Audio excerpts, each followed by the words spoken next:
This video is the second part of a 5-part series where I'm showing RV owners how to take a $7 multimeter from Harbor Freight and use it to save $5,000 in RV repairs in their RV. A certain big box RV camping store near me is charging around $500 for mobile RV work right now, so I thought, as a certified RV repair tech, that I would show you 10 of the most common calls that I get as a tech and how anyone can solve them themselves. So you can keep your money in your pocket and your RV on the road. This is RV Repairwoman. You got this. Last week we talked about the DC voltage test. This week we're cracking into the AC voltage test. RVers who've taken RV Basics to Badass, my free RV beginners course, link in the description, will know that we have two types of electricity in our RV. AC and DC. DC power is the brains of the situation, telling different components when to turn on and when to turn off. But it isn't actually powering most of our beefier appliances. AC power, on the other hand, is the muscle. It comes in to power our more power-intensive appliances, like our air conditioner, our microwave, and our outlets. DC power comes from our batteries, while our AC power usually comes from plugging into a pedestal in a park. Anytime you plug your RV in, it's to get AC power. AC power going into your RV is exactly the same as the AC power that might be going through a house. So while we were on the DC side of things, we were looking for 12 volts. Now while we're on the AC side of things, we're going to be looking for 120 volts. You may hear it called 110 or 115 or 120. It's all the same thing. We've changed over the years how beefy we want AC power to be. It was 110, then it was 115, then it was 120. Some older people who are really stuck in their ways still call it 115. But it is all the exact same thing. Oh, and by the way, if you're madly taking notes, I see you, I love you, you're an RVer after my own heart. You can also just go to rvrepairwoman.com/5000, and I have a workbook that not only is going to show you all of the tests on your multimeter that we're gonna go through in this whole series, but also is going to walk you through all 10 of the calls that we're talking about in this series. So you can get a sneak peek on the rest of them before the videos come out. Again, you can get that at rvrepairwoman.com/5000. You got this. But just like the DC voltage test, the AC voltage test is the test that we use to find AC voltage in a circuit. AC Bob is still trying to make it over the river and through the woods to grandmother's house. And if AC Bob goes into the woods and doesn't come out, the woods is most likely our problem. The same goes for a circuit. If we can confirm that AC Bob made it into a circuit board, for instance, but then he didn't come out, then we know that the circuit board is most likely our problem. To get your meter ready for a Bob finding mission, just look for the section labeled ACV. We do need to tell this meter, because it's not very sophisticated, roughly what amount of AC volts that it's gonna expect to see. Like we said, the AC voltage in an RV is usually around 120 volts. So we're gonna set this meter to 200 because it's the closest number it has to 120. One last thing to know about AC power before we jump in is that AC power is so beefy that we like to give it extra backup plans on how it's going to finish its path out. So in the previous video, you may have seen me draw a DC circuit like one big circle. With AC power, we always give a bonus path back to ground. This way, if anything happens to our default original path, there's always a backup way for it to safely get back home. The default path is usually called the neutral, and the backup path is usually called the ground. But they both do the same thing. They're just helping that AC power finish off its journey in a safe manner. And now we're ready to... Ooh, that's my first call for the day. Hello? You gotta come help me. None of my outlets are working.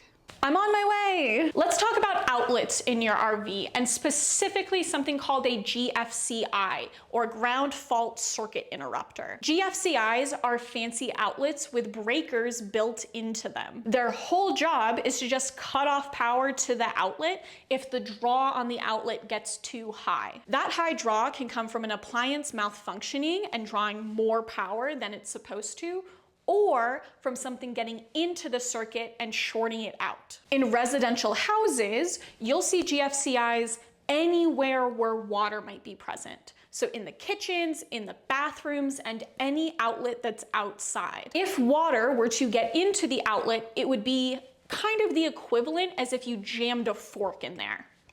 Not good. So the GFCI is supposed to shut the outlet down the moment that water gets into the circuit. While you should have multiple of these around your house, in an RV, you just usually get one. And it's usually hiding in your bathroom. What they do in RVs is take all of the wires in your bathroom, in your kitchen, and outside and wire them all together with the outlet in the bathroom. So if anything goes wrong with any of those outlets, it's going to trip the breaker in the bathroom and you're gonna lose power to like half of the outlets in your RV. Here's how to test if your outlet is getting power. Set your meter to AC volts, make sure you're plugged into shore power, and head over to one of your outlets. Preferably one in the kitchen, just for this test. If you put your probes here, and they're gonna have to be kind of deep in there, you should see something in the realm of 120 volts. This is that default neutral path that we first talked about for the electricity. If you put your probes here and here, you should also see 120 volts.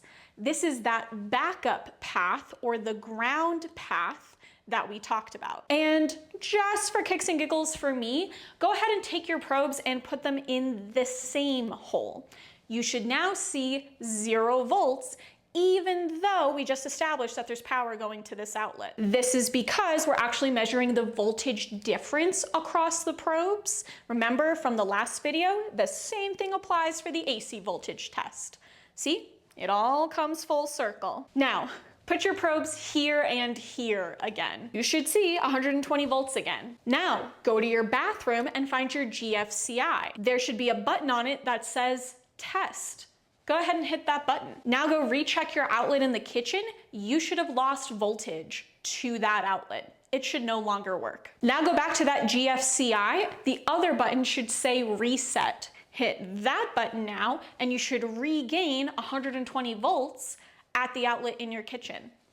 You're doing great. Because all of these outlets are wired together, it doesn't even take water to trip that GFCI. If you have your microwave, your fridge on electric, and a hairdryer all going at the same time, there's a good chance that you can trip that GFCI in the bathroom. It acts the same as if you had all of those appliances plugged into the same circuit. So if your outlets, your microwave, and your fridge all stop working at the same time, the first thing that I want you to check is this GFCI thing.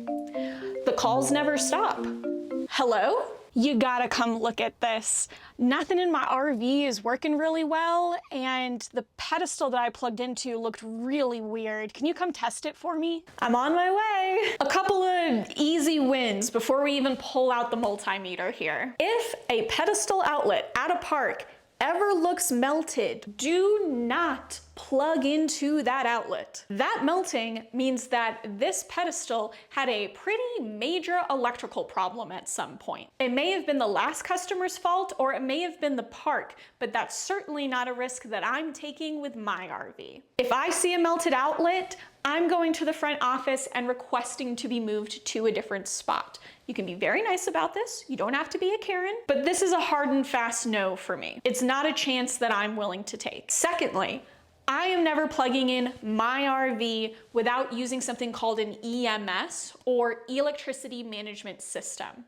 This is essentially just a fancy surge protector that goes in between my RV and the pedestal and protects my RV from any power surges that might have melted that outlet and keeps it from melting anything in my RV. EMSs usually cost $200 to $400 and are essentially insurance for your RV, so we're not melting any appliances or wires. If an AC power surge goes through your RV, it could melt every wire and hurt every appliance in that RV. Honestly, I could stop this whole series here and say that I have hit my save an RV or $5,000 goal just by giving out this one piece of advice. Because truly, the damage you can do if you get a power surge through your rig is astronomical. Please, please, please use an EMS. But if you're thinking that there's something fishy going on with an RV pedestal, here's how to test to find out. Set your meter to AC volts and head over to your outlet. If you're looking at a 30 amp service, put your red probe here and your black probe here, and you should see something in the realm of 120 volts. This is the default neutral path that we talked about for this outlet. If you see 240 volts when you do this test, put the probes down, walk away, and do not, under any circumstance, plug your RV into that pedestal. Normally don't see this kind of F up at a park. Where you will see it is someone thinking that they can plug their 30 amp RV into somebody's house. You're gonna majorly damage your RV if you screw this up. That is a very easy thousands of dollars up that you can make. Don't make that mistake. But if we want to keep testing, put your red probe here and your black probe here, and you should still see 120 volts. This is that backup ground path that we were talking about. Then put one probe here and one probe here, and you should see 0 volts. If you see 120 volts here, but really anything, like I'll give you a little bit of wiggle, but if you see anything above like 10, that neutral is compromised and is somehow shorting to power in some way, and that is bad, and we're not gonna plug our RV into that outlet, okay? Remember, during all of this, I've got that cheat sheet, rvrepairwoman.com/5000. It's got all the pictures. This is a little nitty gritty, and I usually have to look this up, especially for the 50 amp we're about to talk about when I do this, because all the holes look very similar. So get the cheat sheet if you need it. On a 50 amp outlet, we are actually combining 2 outlets into one. So you're actually getting like 2 sources of 120 volts out of this one outlet. In the industry, we call these 2 sources your 2 hot legs. I wish I was making that up. So put your red probe here and your black probe here, and you should see something in the realm of 120 volts. This is the first hot leg. Then put your red probe here and your black probe here, and you should still see 120 volts. This is your second hot leg. If you have power in one leg but not the other, go talk to the front office at the park. It means that if you did plug into that outlet, only half of your RV is going to work. But if everything's looking okay, put your red probe into one of the legs and put your black probe here, and you should still see 120 volts. This is still that backup path that we talked about. Then, just for kicks and giggles with me, put your red probe here and your black probe here, and you should see something in the realm of 240 volts. That's right, this is the time that you want to see 240. If you only see 0 volts, do not plug into this outlet. I'm gonna get a little in the weeds here and a little nerdy. If you're already a little overwhelmed, just skip to this part of the video. But if you're like, Emily, I smell what you're stepping in and I wanna let my little nerd freak on, stick with me here. If you've seen people talk about AC power, you've probably seen them draw a sine wave representing how AC power moves through a wire. In my mind in the 5th grade, I thought this meant that like Bob the Electron was moving down the wire in a wiggle motion.